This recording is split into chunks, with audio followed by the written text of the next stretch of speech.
The air is getting hotter. There's a rumbling in the skies. I've been wading through high, muddy water with the heat rising in my eyes. Every day your memory grows dimmer, doesn't haunt me like it did before. I've been walking through the middle of nowhere, trying to get to heaven before they close the door. Welcome to Songs of Experience, a Bob Dylan podcast where we explore the man and the music, one song at a time. I'm your host, Henry Bernstein, and I'm overjoyed to be in the home of Stephen Rings, author of What Did You Hear? The Music of Bob Dylan. Stephen is a music theorist and associate professor of music at the University of Chicago. His work focuses on musical meaning, listening, and interpretation with particular attention to popular music and song. Stephen's book, which I highly recommend, approaches Dylan not primarily as a poet or cultural figure, but as a musician whose voice phrasing and performance choices carry meaning in real time. So today's episode is a little different. We're going to spend most of our time not so much on lyrics or biography, but on what Bob Dylan is actually doing musically with his voice, his piano, his phrasing, his sense of time, his harmonica. And we're going to be doing this by focusing on the fifth track from Bob Dylan's 1997 critically acclaimed, fan-loved, and award-winning masterpiece, Time Out of Mind, Trying to Get to Heaven. Stephen, thank you so much for being here and for having me here in your home. This is like a true thrill for me. Oh, thank you so much. It's really an honor Great. to do this with you. It's catnip for me to be able to talk about a Dylan song. We just like start crawling on the walls going like this, Yeah.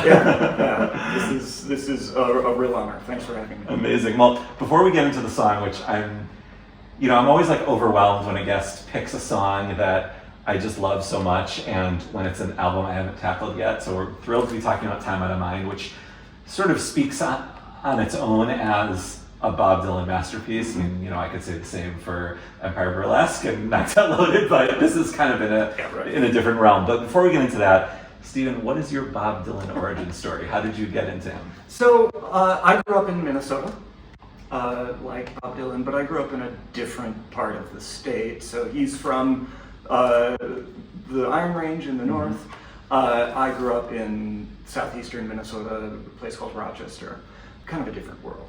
But nevertheless, Bob Dylan is everywhere in sort of popular culture among your friends and whatnot. I remember once, this is the sort of nonsense, like folk wisdom that you'd hear. I did my undergraduate at the University of Minnesota, and there's a water tower on, like sort of off campus, kind of like an old-fashioned looking stone. And I had friends from high school, like, that's the watchtower. Really? These were not smart kids, these were the stoner kids, but they figured that everything in a Bob Dylan song must have to do with Minnesota. Yeah. For Dinkytown folks, positively 4th Street is not about New York City, it has to be about Dinkytown. There's a kind of parochial Minnesota attachment. So, and I was a guitar player as a kid, my misspent youth playing in bands and whatnot, that was a lot of what I did. And so obviously knew a lot of Bob Dylan then, but didn't really become a fan until the summer of 1991 when this is a very strange story, I was working in a housing service project in rural Appalachia. And that's where I learned how to drive a stick in the Appalachians, and was driving a pickup.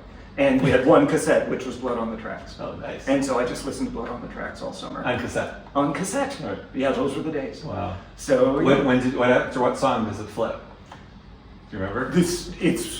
I don't remember. Because it was one of these, back in the day, you knew you had a good player when it reversed automatically. You didn't have to flip the tape. So you had stick, but you had that's tape right. deck. Yes. Because the tape deck's the most important thing. It's the most important thing. When I was on Bob Dylan a number of times, Rob Kelly used to tell me about the cassettes, because that's in the early 90s, that's what he would buy.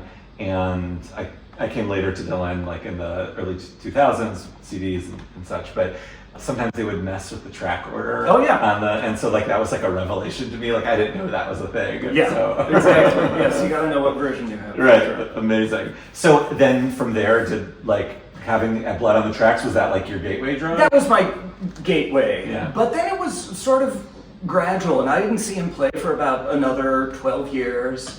And had a whole different circuitous life. I became a classical guitarist, I was a performer, lived in Portugal for a while, and then lost the ability to play the guitar. I can play a little bit now, but I've got something called focal dystonia in my left hand, and pivoted to academia, and got my PhD, and then when I was coming back, after I'd written a first book that was very technical music theory, I really wanted to return to Bob Dylan for various reasons.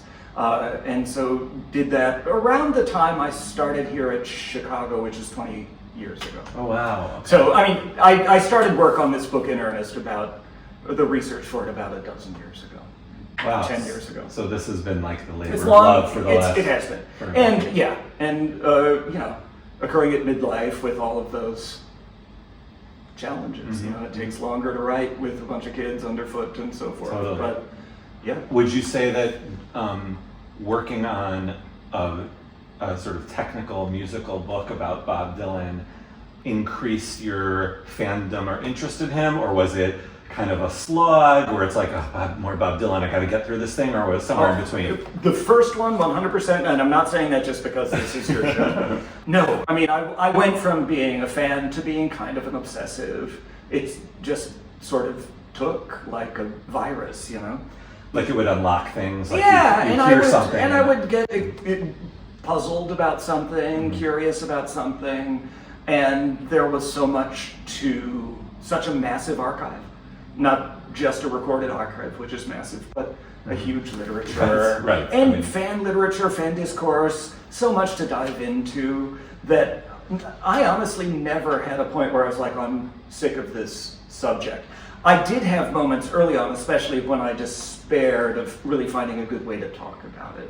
One of the reasons I wanted to focus on Bob Dylan from sort of a purely disciplinary angle is I wanted to talk about music that music theorists, which is sort of my academic home, would ostensibly have very little to say about. Music theorists like fancy chords and fancy forms and rhythms and whatnot, and all the things that you've got these elaborate music theoretical tools to illuminate.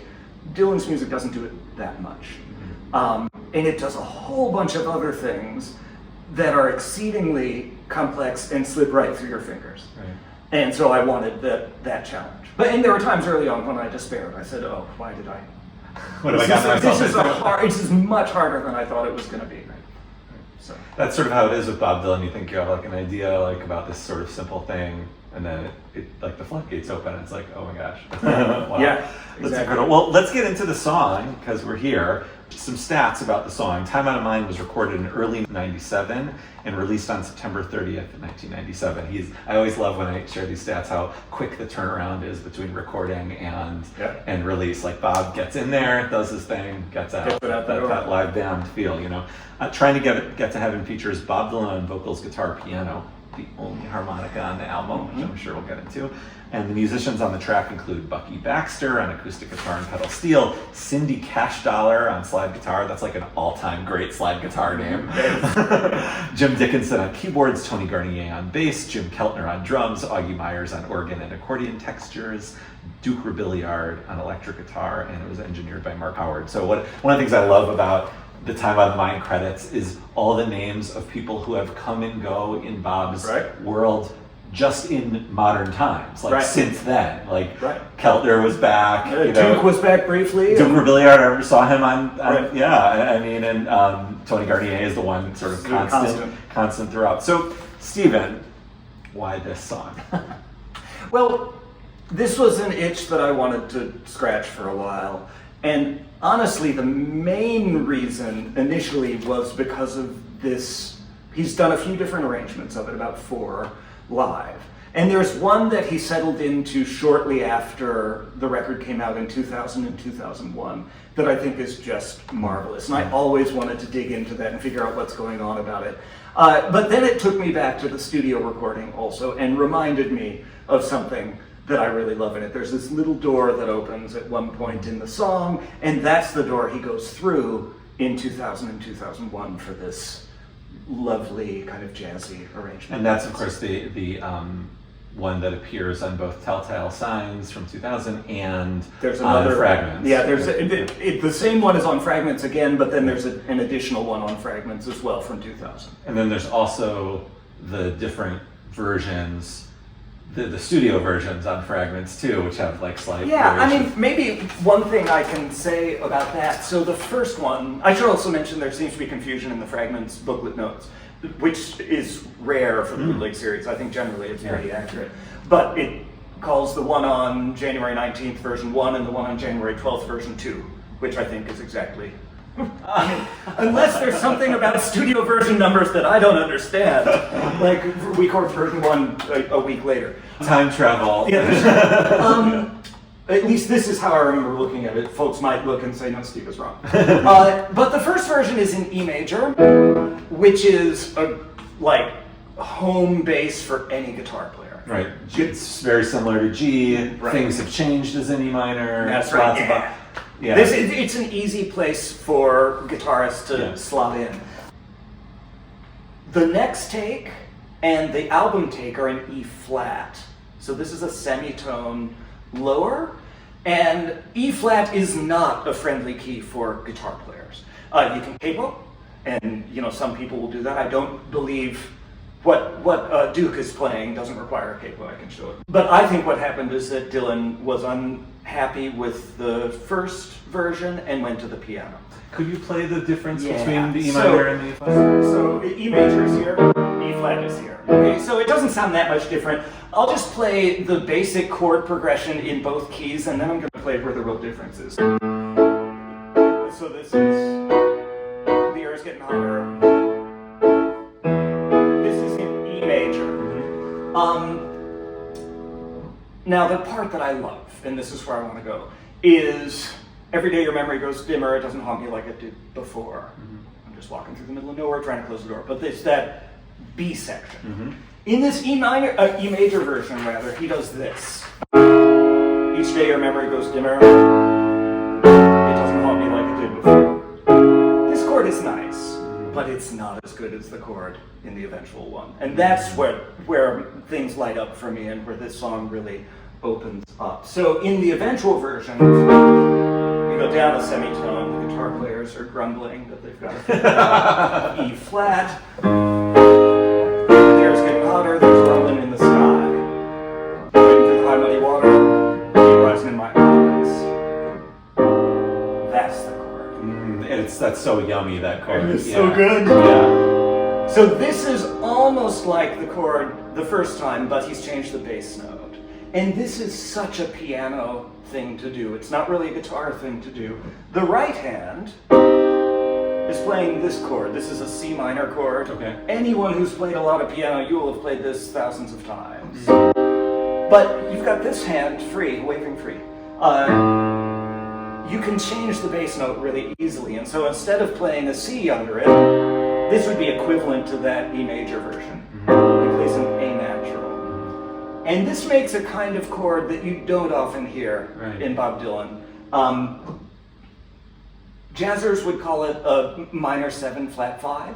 There's your minor 7. There's your flat 5. Classical music theorists would call it a half diminished 7th chord. But it's just a really magical sounding open sonority that then slides back down to E flat. Okay, so Stephen, I have some questions already about some of the technicality of it, because Bob Dylan on this, is that what he's doing on this record? He's not playing piano. I don't think he's playing piano, although I've always wondered about the very first piano sounds you hear. Don't sound much like Jim Dickinson to me. It's a little bit, it's the very first sound on the track. That intro chord, bum bum. Yeah. Yeah, it's a little kind of gruffer, messier, Dylan-ier. Yeah, and so it makes me wonder. I'm not necessarily saying, though, that he is playing the piano on the track as that he came up with a different arrangement, was noodling at the piano as he is wont to do, and might have come up with this voicing. Then it's also possible that it was Tony, because the note that changes is Tony's note. And so it could have been it's the bass note. It's the bass note. So it could have been that Dylan was playing it and Tony did that and they said, oh, that sounds amazing, let's do that. I see. Okay, so so Bob here isn't necessarily the piano player who's figuring it out on piano, but he's maybe going over then to Jim Dickinson and saying, like, try this. Yeah, yeah.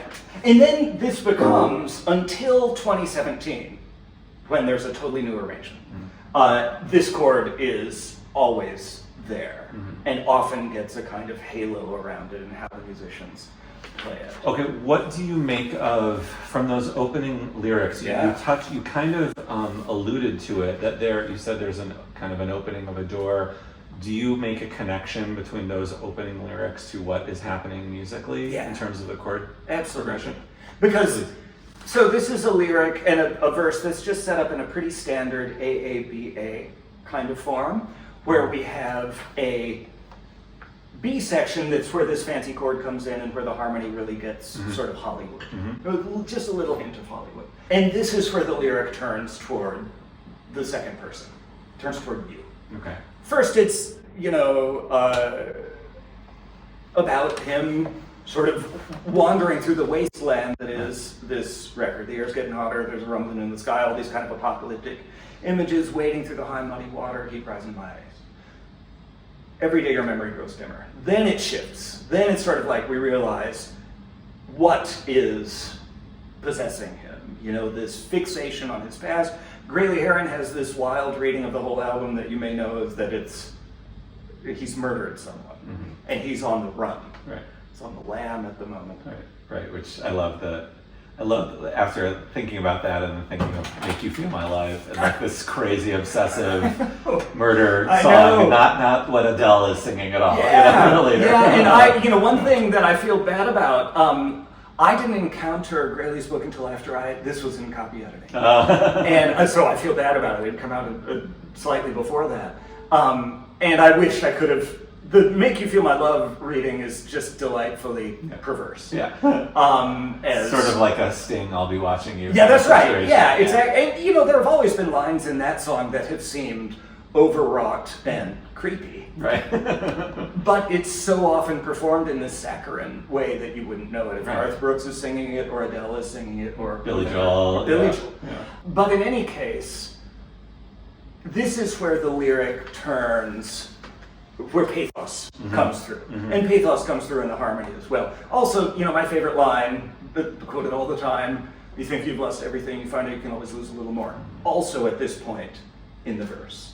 So I think this happens in some other Dylan songs, where he gooses the harmony just as a kind of emotional truth is starting to emerge, or a mask is slipping. It happens in Don't Think Twice. In the moments when he is, I'm going to fix that. In the moments when he is moving away from his defensiveness and his nastiness, and some vulnerability is emerging. You get these beautiful chords in Don't Think Twice. Same thing in It's All Over Now, Baby Blue. Beautiful chromatic harmonies come in at these moments that sort of open a door to a new register of emotional vulnerability or emotional disclosure. I think that that's an underrated Bob Dylan thing, that he has both the knowledge, ability, and skill to match high-level chord progressions with what he's saying in the lyrics. That, I think that the general consensus is probably, from not Dylan nerds, that plays GCD and it's all simple. Right, I mean, I learned how to play guitar from just going on DylanChords.com and just going song by song. And and then I got to this stuff and it was a little bit more difficult. But I think he is operating on a level that's actually higher than we give him credit for. Yeah, and you certainly do give him credit. I do, but I want to be clear also that I think he's a super intuitive musician. Yes. And his mode of creation is often not conscious. I highly doubt that Bob Dylan was there thinking, well, that every day your memory grows dimmer line, I've got to do something special there. I think, he's feeling his way through it, sort of testing in the moment and stumbling on things. So I don't think it's calculated. Oh, he is definitely, I think, an in the moment person, both in the studio, which I think is one of the many reasons why he is so insistent on that live band quality, because magic happens with a live band. And then also, he does things on stage at a concert that it's kind of like what he feels that night. And anyone who's seen Dylan a number of times has had those moments where something magical happened in the moment that wasn't planned. And Right. we at my last episode, I had Michael Glover-Smith and Aaron Callahan on to talk about the Dublin show that we just got back from, and that show now famously is the one where he played Rainy Night in Soho. Yeah. But Michael was saying that had he not felt it, if there wasn't an energy that he was feeling, he wouldn't have done it. Right. Because we've seen many last shows of the tour where he just played the set list and that was That's it. right. Good night and good Right. luck, you know. So I think like that. I think that intuitiveness. I think it's again, he deserves more credit for sort of being able to jam or being able to move in the moment too. Yeah, absolutely. So you mentioned the harmony, and I want to.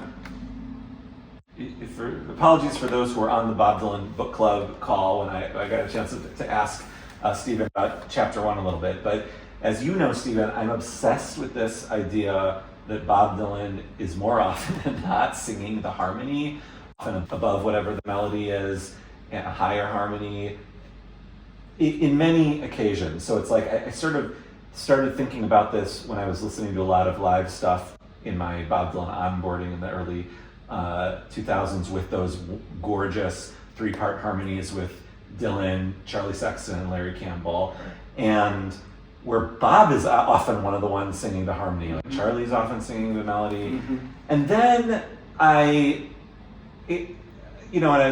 think about him, seeing him at the live thing. Certainly, we talked about the up singing. That's some harmony stuff, but it goes back even further. Like you said, "Don't Think Twice, It's All Right," and then I noticed in Song to Woody when I saw A Complete Unknown, and I'd done a little tutorial on this, that Timothy Chalamet is singing the melody, Bob is singing the harmony on Song to Woody, but it's his own song and he's singing by himself. In this world of people and things, here puppers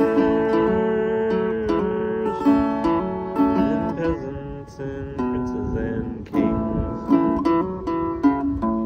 But in the singing, there's a subtle difference. The way Bob sings the third verse, see in this world of people and things, he doesn't settle on the melody and resolve the melody perfectly. He sings a little bit of a harmony. It's subtle, and he doesn't do it on every verse. The first verse actually doesn't do it that much. Just he kind of sings that, see in this world of people and things, but it's still a little bit of the harmony, where Timmy on every third verse goes, I'm seeing this world of people and things, and he does it again, seems sick and it's hungry, it's tired and it's torn, I'm singing this song but I can't sing enough.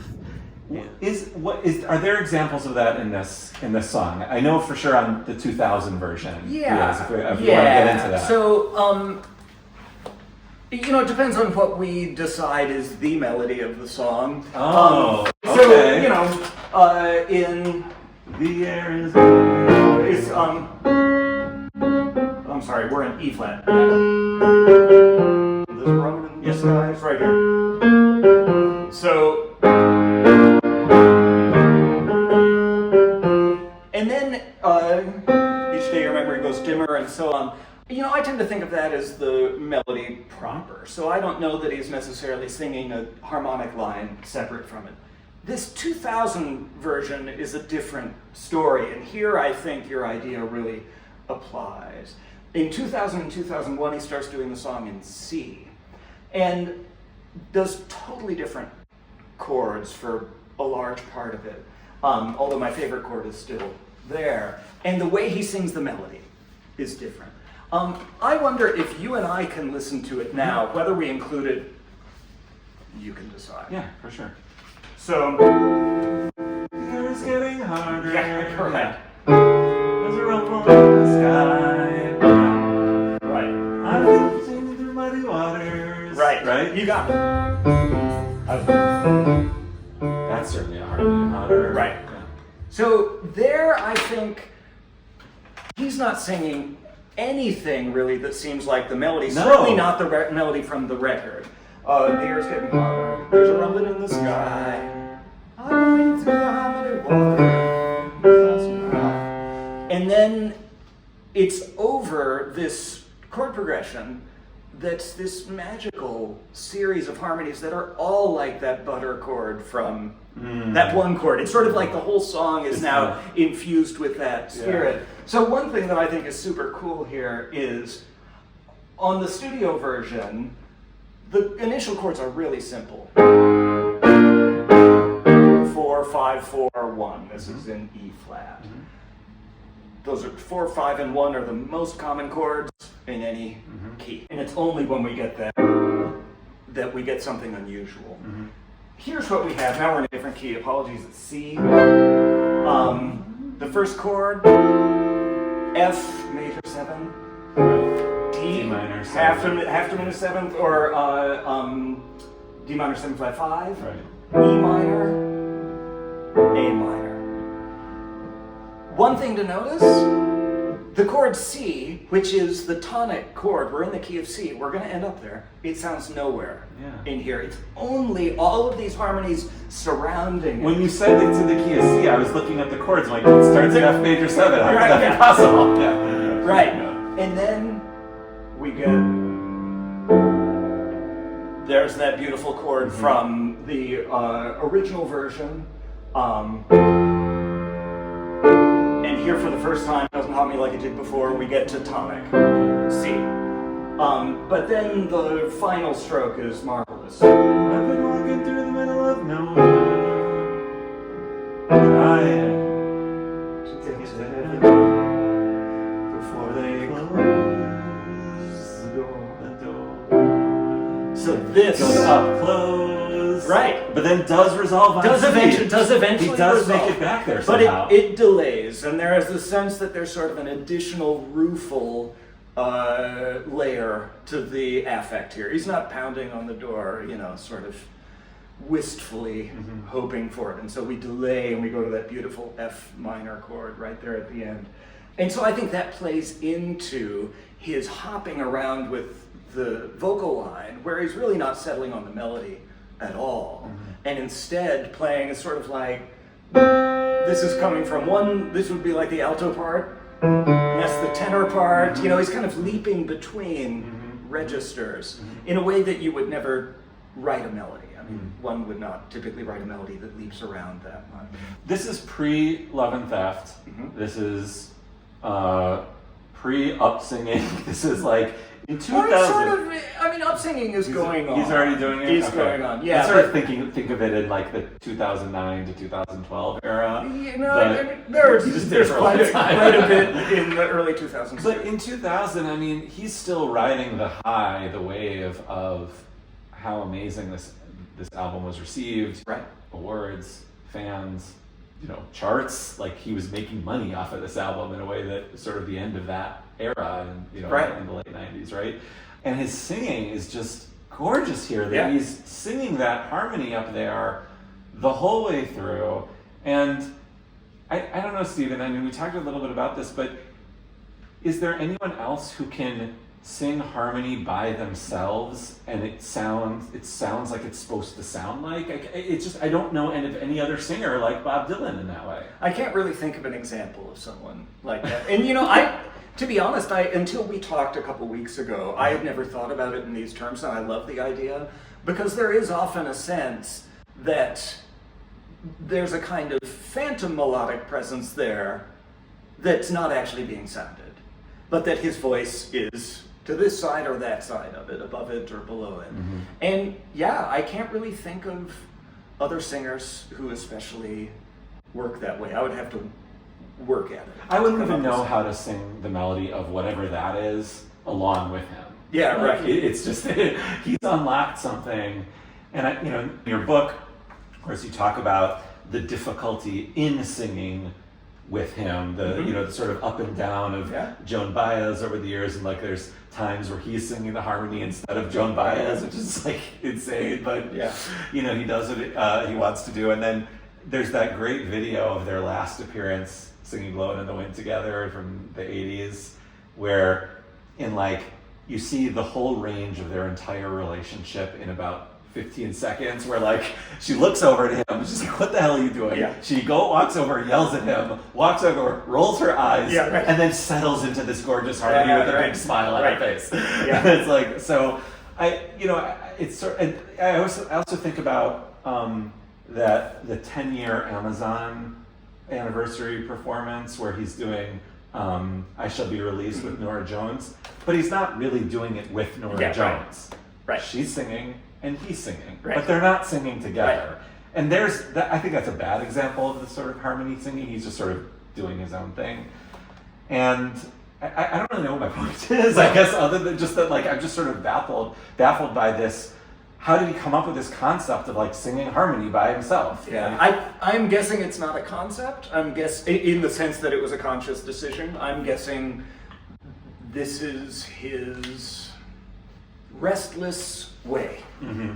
It's his restless way with, I'm singing this now, how am I going to sing it this time?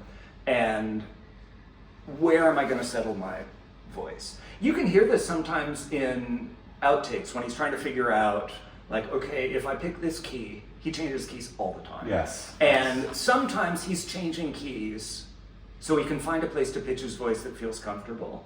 But as a result, sometimes he picks a different key and he ends up singing in a different location in the key than he just was a minute ago. Because, like, let's say he's doing something in F, and he decides he's going to start on A here. No, I don't like F.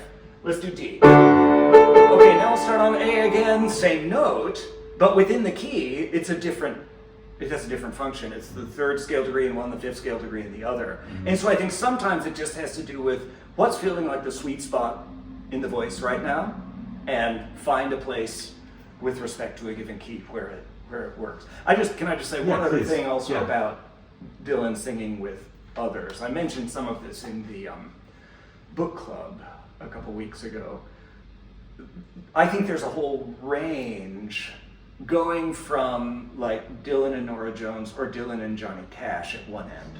Dylan and Johnny Cash, they're drunk and happy, they're having a good time, so that's one thing. And he's singing in that Nashville voice. Right. So. But it's so ragged. Talk about two people singing at the same time.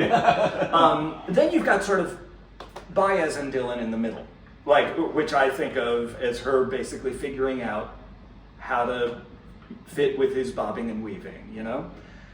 But then at the other extreme, there's the example that I mentioned a couple weeks ago, which is Clyde King in the gospel era, where they sing together as tight can be, and on Abraham Martin and John at the piano. Yeah, I mean, there seems to be a reverence he has for, like Clyde King, Mavis Staples, like he's behaving. Yeah. In a way where he's Regina like, McCreary. Yeah. Oh, yeah. He loves her. I mean, and even like with Mavis on that album where they're doing their little bit together, that little SNL sketch together. You could just see he's like in complete awe of them. So I think that gospel singers. I think he's like, oh, I better be serious here. Yeah, Gail Wald has a wonderful chapter on Dylan's gospel music and talks specifically about how much he reveres these musicians. And I think I mentioned this in the book, one of the ways he shows that in those concerts in 79, 88, 81 is he lets them perform without it for a long time. Mm-hmm. And, a lot of fans were certainly not happy about that, at least when they were first. It takes him forever to come on stage. Yeah. And they're singing. Then it takes him. He leaves the stage, and they're still going. That's right. Yeah, that's right. But I think trouble no more for that. Right. Yeah. Exactly. Yeah. In this version, in the album version, it is very driven. It is a piano song. It seems like a piano song. Here on the 2000 version and on the Bonnaroo version, which we can play too.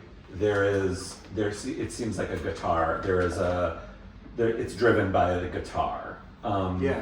What do you make of sort of the differences? I mean, I don't know. This is the Charlie and Larry band. Yes. You got two great guitarists. Right. So Larry's probably is doing that pedal steel thing. Yeah, I think so. Or the glass or the bottleneck or something. Right? Yeah, I don't remember. It was pre-Donny Heron, so. Yeah. Or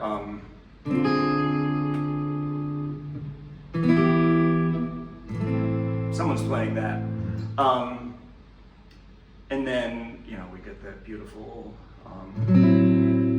Is that the here's how you'd voice it.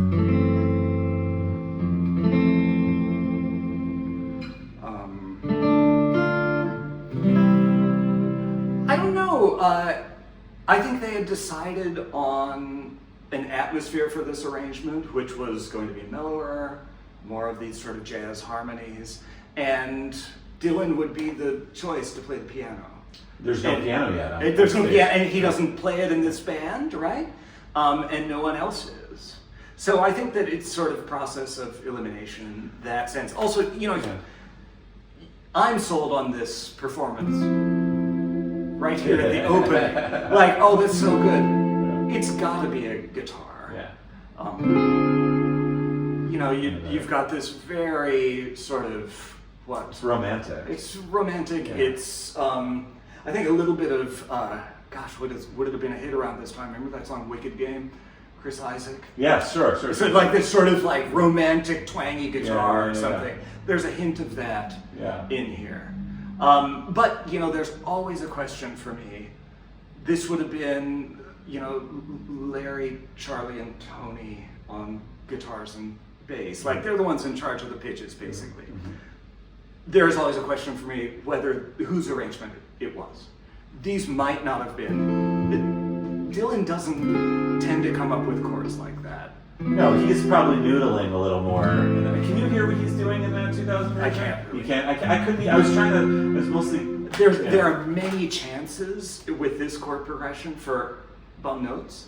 Like, were you to play harmonica, it's no question that this would be like an obstacle course. Because the diatonic harmonica only has a few choices, and there are a lot of funky pitches in here that would be easy to clash with. Right. So it's never obvious to me. It could also be it being who made the arrangement. It could also be that Dylan came up with some of the ideas sort of with Tony nearby. And that Dylan was at the piano and Tony's like, oh yeah, I think we could do this. And put them together in this particular way and sort of codify it for the band. This is going to be one that requires a chart, probably, at least to teach it. Or, maybe, it doesn't take too long to learn the chords. Maybe if you just talk it through a few times in rehearsal, you can memorize Those guys it. are such pros. Yeah. But it's nevertheless more elaborate than studio chart. Let's talk about this live for a second, since we've sort of opened up the floodgates here. So Trying to Get to Heaven, according to BobDylan.com, has been performed 287 times, while according to BobServe.com, it's like 340. 334 times. Yeah. So I talked to, I talked to Deliricus about it, who moderates and is the founder of Bob Serve, and he said it is of all the songs where there's been a discrepancy, this one has the largest discrepancy. Really? Yeah, because it's now become a little bit of a bit here on Songs of Experience to show those two. I used to just go to BobDylan.com and knowing full well that there are lyric mistakes in BobDylan.com, sometimes intentional, sometimes not, and all kinds of stuff. So anyway, 334 seems to be the correct number, and that's not including sound checks. This is actual in concert. 300. So that puts it 58th on the all-time live list. That's no slouch of a song. He likes playing this. He liked playing this one live. Listen to where it's sandwiched between. It's below its album mate, "Make You Feel My Love" by Few, and above "The Lonesome Death of Hattie Carroll," which I've seen him many times. Yeah. So Stephen, have you ever seen Bob Dylan live? And if so, have you ever caught a Trying to Get to Heaven? I haven't heard this song. Oh. No, I've seen him live plenty, but I've never heard this song. Have you? I saw it 4 times in the mid-2000s, and then because it was on that static amazing 2019 set list, I saw it twice. You didn't see him in 2019? I didn't see him in 2019. Yeah, and that... so you never caught a Lenny Bruce then, either? I didn't. Yeah, 2019 was an eventful year in my life in which going to shows was curtailed. Okay, I see. But yeah, were you chasing it, or was it just one you've missed? Or it was one I've missed. Yeah. That 2019 version is also great. He goes back to E major, does something totally different. The chords, he doesn't have this fancy chord there anymore, does something different, and messes around with the melody quite a bit as well. It also feels very guitar driven. Yeah, it is. Charlie's back in the band at that point. Even though Bob's playing piano, you can't really hear the piano so well. I don't know. Do you have that one? I do. Yeah, let's see version. report. Because it seems like it's like he sort of when Charlie came back for a couple of years there, it seemed like Bob was kind of. It was both reinvigorated by him, but also Charlie had the handcuffs on, like he wasn't allowed to solo. I know. It's like, Yeah. Well, yeah. I mean, he became and then tasteful to a fault. yeah, Tasteful almost into inaudibility. Right. Too much of the time for my. you would get about one time a song. You get the kneel, the hair whip, and then that like really gorgeous chord with this gigantic ring. Like, oh, Charlie. Yeah. So let's give a little listen here. Short too. It's only 4:47. I know.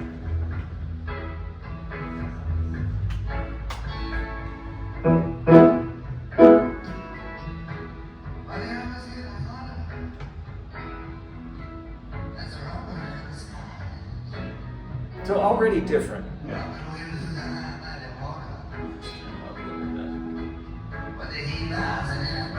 Now listen to what they do here.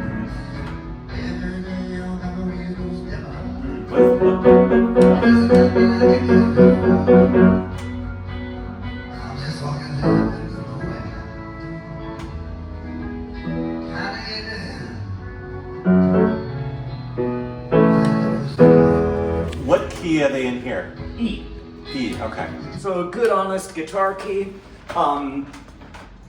They changed things around. Sort of a blues kind of EAB. Yeah, right. Yeah.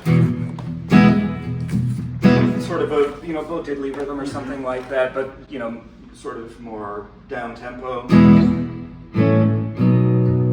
But then when they get to this Every Day Your Memory Goes Dimmer, this is where we would have had that fancy chord, which in this key would be, you think that you've lost everything. Find out you can always lose a little more. Instead of doing that, he does this. Sort of like Rick Springfield or something, Or Desolation Row. Yeah, could be that. Postcards are hanging. Yeah.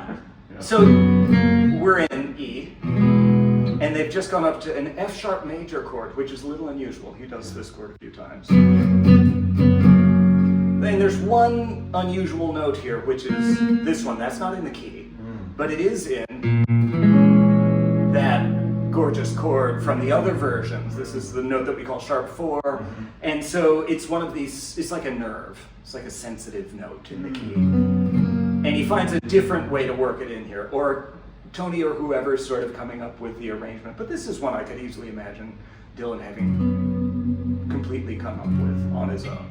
And they just sit on that chord for the entire B section, and then we go back to E major for the last two lines. So this is one of those Dylan songs that doesn't have a chorus. It resolves on a line every time. Tangled Up in Blue. That's you right. know, Desolation Row. Murder Most Foul. Right. So do you take this?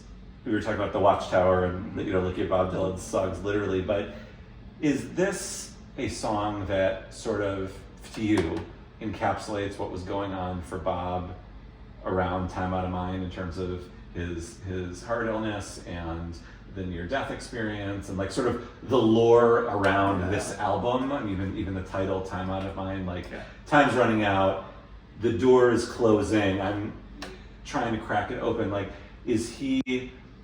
Do you think that this song sort of is like the cornerstone of that idea? Yeah, I don't know if I would. There's so many candidates for that on the record. Standing in the doorway. Yeah. We're not there yet. Yeah, of course. Yeah. Yeah. Another great new 2019 arrangement. Yeah. If this goes well, Stephen, I'd We'll love to do talk to another you about that. Oh, one. I would love I'm to obsessed talk with that about arrangement. Yeah. Sure. I mean, it's a record about ultimate things, and there is something in Bob Dylan that goes all the way back to Blowin' in the Wind, which is gesturing toward the thing that's just out of reach. This is just sort of the typical, it happens in so many, like questions that you just can't quite answer. Which what makes his songs so timeless. Right. Yeah. And this is, the refrain that he has is one of those. It's not like, I got there, they opened the door for me and whatnot. No, I was just trying, still trying, before they closed the door. Graylu's got a great line about this too, about the wording being a little weird. Like, it sounds a little bit like a going out of business sale. This is his line. I think it's his line. It's true, he quotes it in the book. That's fine.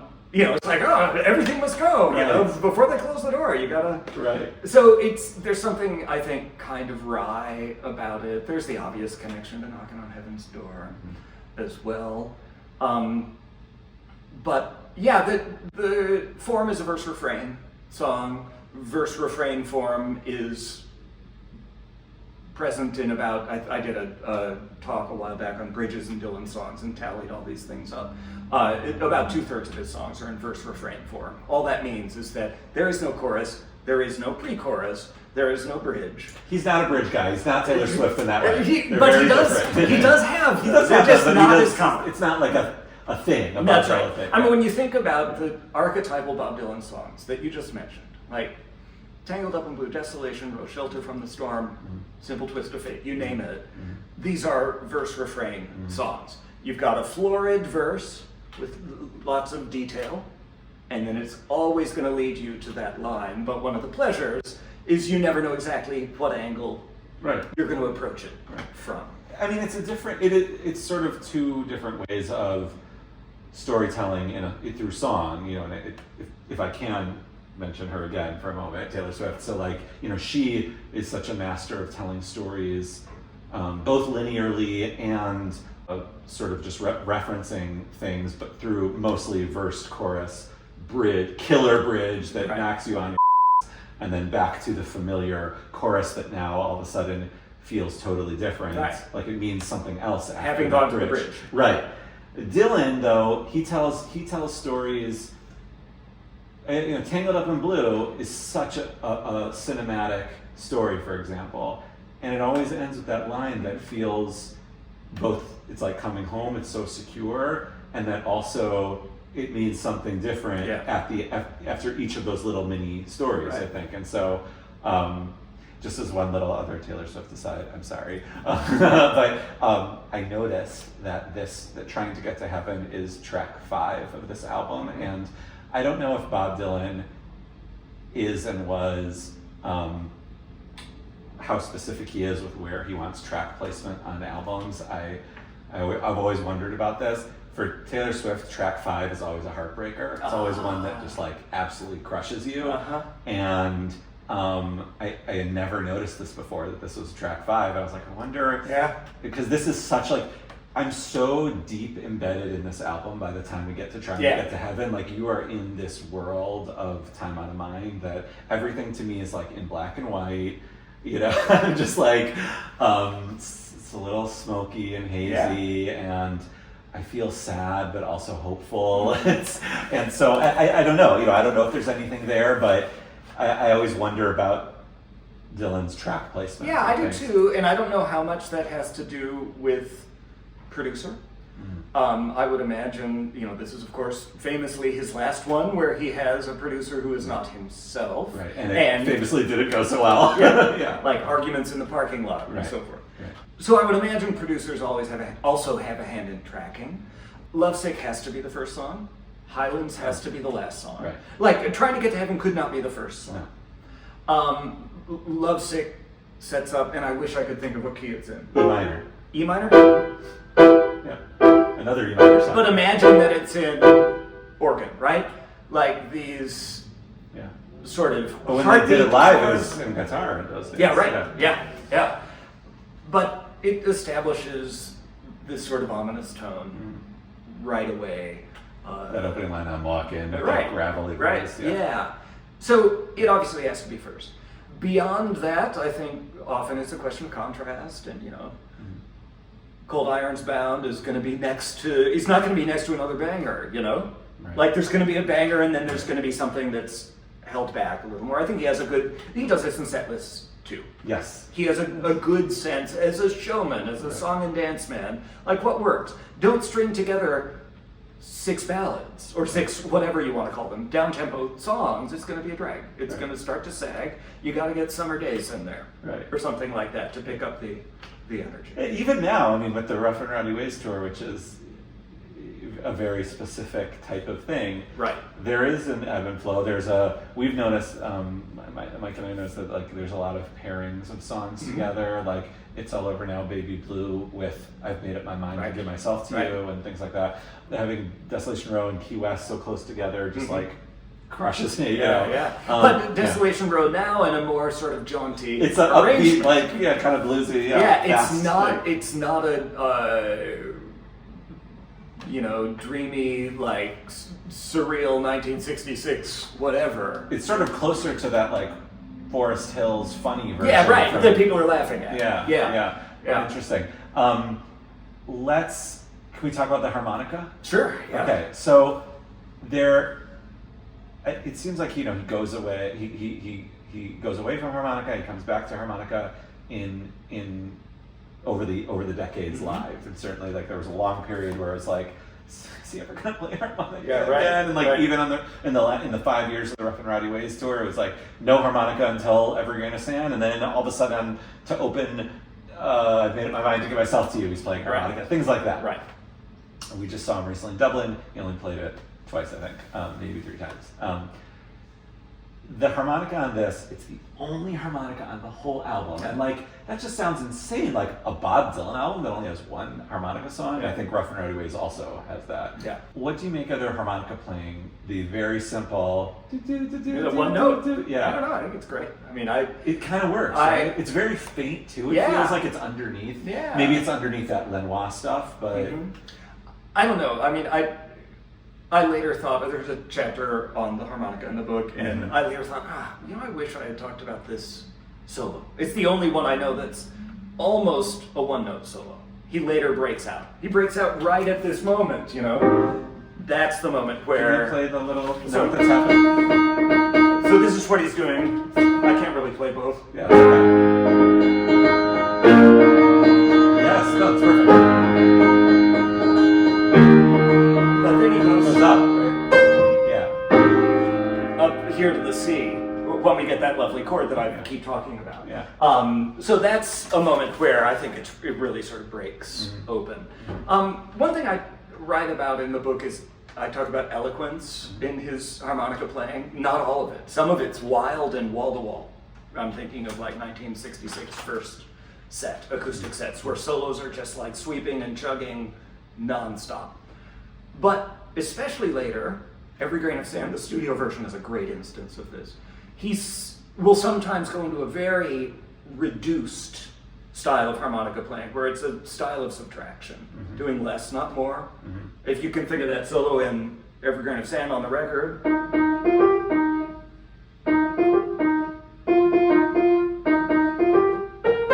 Something like that, right? Basically just 3 notes. E flat, F, and G. That's all. But it's the melody. But it is, and it's so good.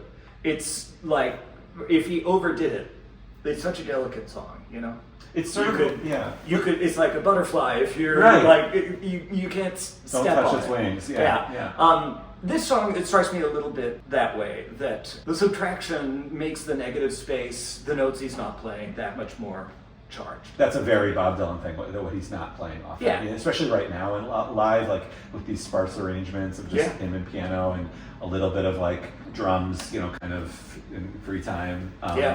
Do you think if he had played harmonica more like the melody on the song, it wouldn't be this song then? Like if he had actually played the melody of... Yeah, I mean, he could have played, or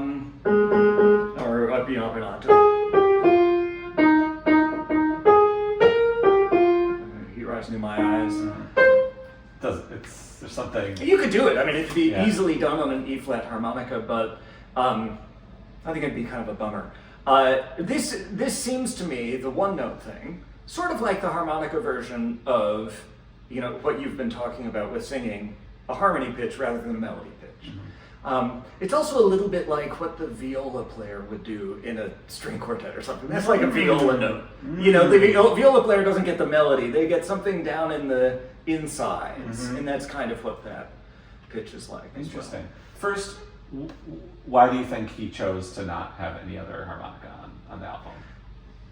Good question. I mean, we all know the album so well by now, it's hard to imagine it otherwise. Yeah, right. But what I was just like gonna... Dirt Road Blues Yeah, or Dirt Road something, Blues it or could like... be. But Dirt Road Blues... He did harmonica on Lovesick It live sometimes, Yeah. like, you know... But with the arrangement tweaked in such a way that it fit. Like, I can't imagine it on the studio one. Right. Now, could just be because I've always heard the studio one without harmonica. Right. The song I talk about the most in the book is Hard Rain, which is also not a harmonica song. And I wonder about that in the book. Like, so why is this? I had a couple answers on that song, one of which was, it's a question and answer song in the ballad tradition. And to insert a harmonica solo interrupts the back and forth of this. You get the sense instead that the parent is always like, but wait, but what did you hear? What did you hear, yeah. Well, what did you do? And what will you do? And so on. And that there wouldn't be a pause, you know. The other thing I think is that that's an overstuffed song lyrically. Right, it's so long. It's long, Yeah. and there's just so much affect. There's so much emotion throughout it. Sometimes the harmonica is a place to kind of press out additional emotional oomph, additional affect. And I sort of wonder with, and I'm getting back to Time Out of Mind, wonder with Hard Rain if it's not needed to press out. The song that seems to be a counterexample to this is Desolation Row, which is of course a harmonica solo song. And very long, Yeah. and very wordy. And very long and wordy. But, you know, some people will disagree.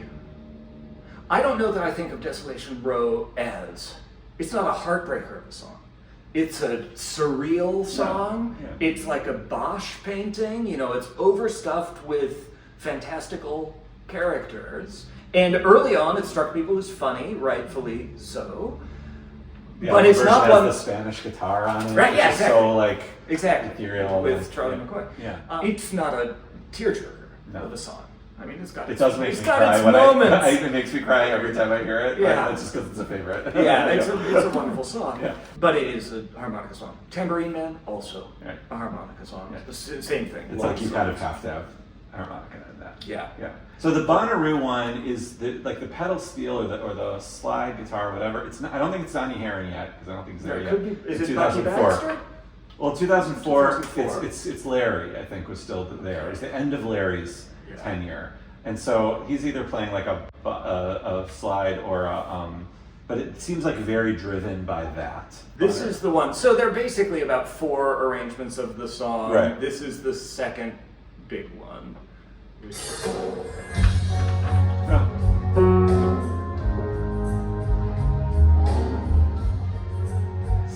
It's the slide, the pedal steel is playing the melody of Yeah. Yeah, right.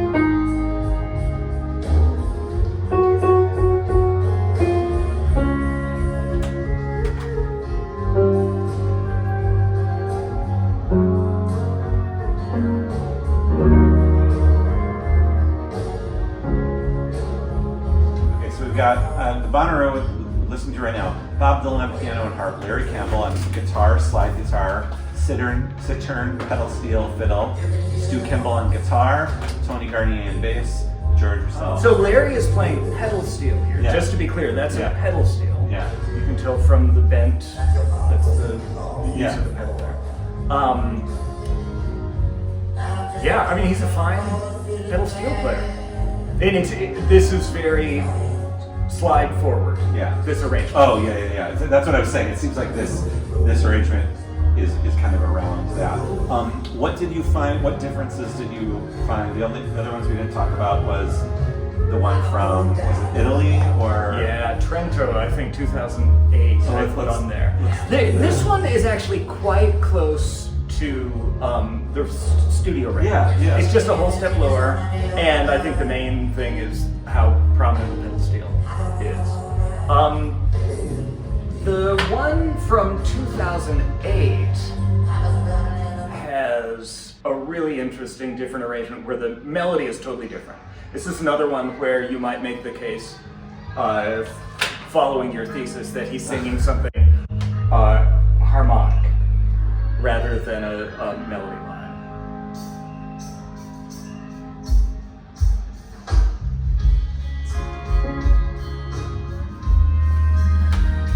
Oh, no. Oh, this is the organ here.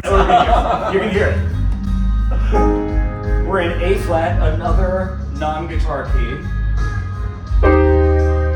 That's the real signature of this version.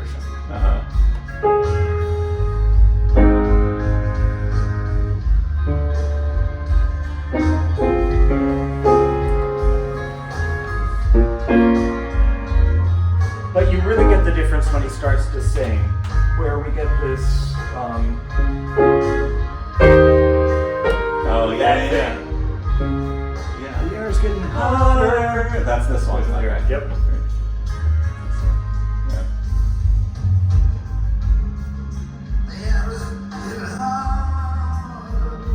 Yeah. I love that. This arrangement stuck around for a while. Really? Yeah, 4 years maybe. I think 2008 to maybe 2012. Wow. And he played it quite a bit in this era. This must have been one that he really enjoyed playing live. I mean, Yeah. it was, and it's not one that he's like constantly tinkering with. Like you Right. said, like it lasted 4 years. Yeah, and you know, one thing I wonder about when a song sticks around for a long time, or tends to come back a lot and is performed relatively frequently, it's one that wears well, is my guess. That you don't get sick of, that seems to have potential that you can find repeatedly, that fulfills a certain role in a set that's often needed to fulfill, like something's got to fulfill that role. This is typically a down-tempo number, it's a little more introspective. You're always going to need moments like that in the set. And it could well be that this one just sort of fit the bill with multiple set lists over the years. But I wonder about the Rough and Rowdy Ways tour, or the set, from 2013 to whatever it was, 19. If his keeping that set so static was how much it was ornery, like things have changed, no, things have not changed, this is still the same set. And how much of it really was, no, I just really think this set works and it wears well. Like, I want to do Things Have Changed, or I want to do like Key West every night, Key West, and all of those other songs off Rough and Rowdy Ways. Sometimes it feels to me a little bit like what he's doing with songs off a recent album is breaking them in. It's like you break in a horse or something, Like, oh, well, this one's a little, and we see that with this song actually. The first 8 or so live performances, he's trying out various things. Is that like 98 or so? Yeah. Yeah, and it's not until we get to 2000 that they get that totally different arrangement and it stays put for a couple years. It's like, oh, we tried a few things. And there are some songs that have been broken in, a long, long time ago that now he's tinkering with a bunch. So maybe my theory doesn't hold, like Baby Blue right now. Like just over recent years, it's gone through so many different arrangements and keys and grooves and so forth. I think a couple things. One, I think Rough and Rowdy Ways is its own thing. I think that it is an art piece that is specific sort of to itself. I think you either take it or you leave it. And if you go to see it, it's like seeing a Broadway show. Like, this is the Rough and Rowdy Ways thing. Right. I think on the one hand, there were those years where every night was kind of different, other than those like the standard ones, like the Watchtower, Rolling Stone, Summer Days, right. Thunder on the Mountain later, things like that, or opening up with, I don't know, Things Have Changed, and like you said, or something like that. But everything else in the middle was different. I think with Trying to Get to Heaven, it's kind of one of those ones where, on the one hand, yes, something needs to go there, that sort of down tempo, but it's familiar enough that you know it if you know the album, and it kind of feels special, like, oh, we gotta Trying to Get to Heaven. Right. Yeah. That's how I would feel. I've only heard it 4 times, and I've seen it a lot. So I know if and when I did hear it, I remember being in 2019 being thrilled it was on the set list, knowing I was gonna get one.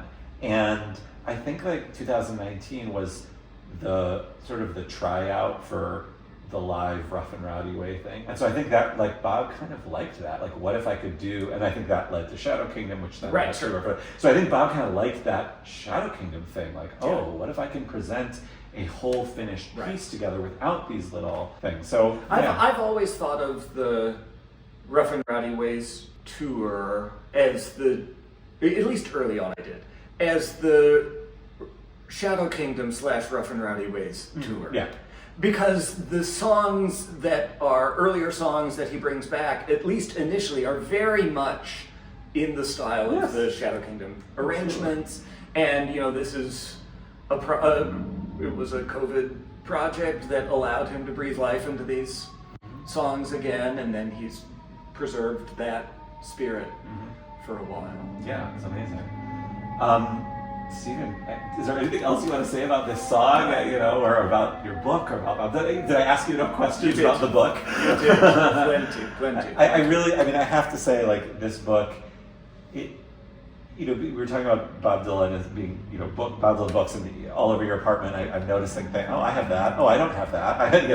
And I think he's like the third most written about person besides like Jesus and Abraham Lincoln or something like that. Sounds about right. Yeah. So it's so if you're wondering like what do we need another Bob Dylan book for? Like I truly believe that this is the most original Bob Dylan book I've read. I'm like getting emotional. Stephen sitting here with you. Like it is so different than any other Bob Dylan book, and I'm so grateful to you that you over the last 10 years you toiled over this and really brought it to the world, and I really want people to read it. And one of the great things about it is there are musical cues in it. You can you have QR codes where you can listen to these examples.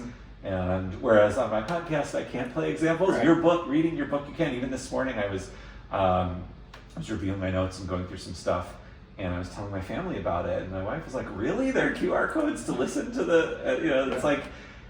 That's such a gift to us, to the Bob Dylan, I would say, like academic community, but also to just fans to have this reference. Thank you for adding it to the lexicon of Bob Dylan writing. I'm really touched.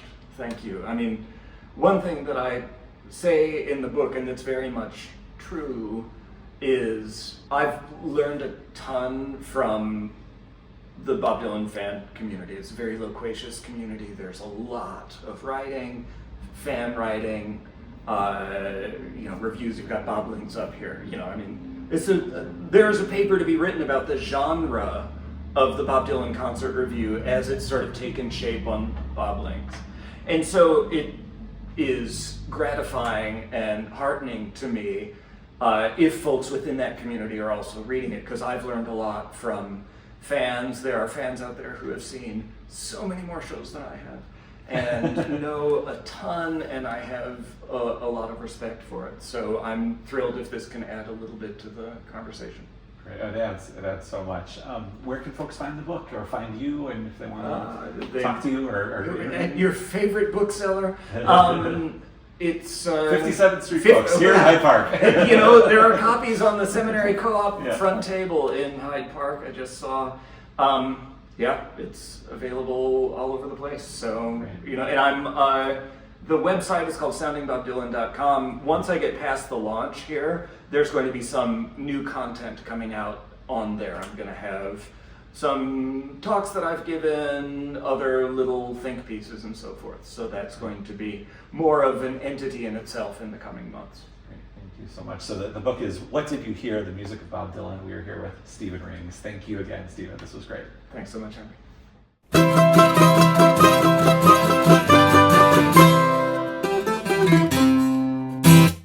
Thank you so much for listening and watching. Look for the next episode on the 15th day of the month in all of your podcast feeds. If you're subscribing to Apple Podcasts, please take a moment and give us a rating or review. It's the best way to spread the word about the show. For a video version of the podcast, please subscribe to our YouTube channel at Songs of Bob Dylan. You can, of course, email us at songsofbobdylan@gmail.com. Thank you to my friend and mentor, Rob Kelly, for designing our fabulous logo, and to my mandolin teacher, Mark Mitchell, from the Old Town School of Folk Music in Chicago, for teaching me how to play the intro and the outro. If you'd like to help support support the cost of hosting my podcasts, go to patreon.com/gonzo3249. For $5, I'll show my gratitude by giving you a shout out. So thank you to Rob Kelly, Joachim Meckel, Roberta Rakove, Matt Simonson, Christopher Vani. For $10, I'll send you a surprise piece of vintage Bob Dylan merch. So thank you to the girl from the North Country, Katie Sorovic. Thank you to my Substack subscribers, Mark Godfrey, Linda Maltzby, George Pasella, Bonnie Ramba, Nancy Cobb, and Peter White. You can check that out at henrybernstein.substack.com. Truly, I love you all. Thank you again, and see you next time.